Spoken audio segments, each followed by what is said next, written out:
ஒரு கை மைதா மாவு, ஒரு 2 டீஸ்பூன் பச்சரிசி மாவு. வறுத்தது வறுக்காது எதுவாக இருந்தாலும் பரவாயில்ல. வெறும் மிளகாய்த்தூள், உப்பு, பெருங்காய பவுடர்,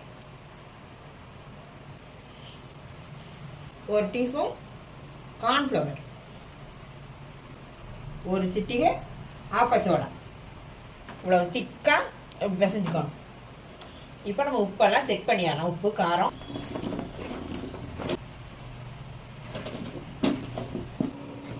எண்ணெய் காஞ்சிருச்சு, கார்ன்ஃப்ளவர் போட்டா.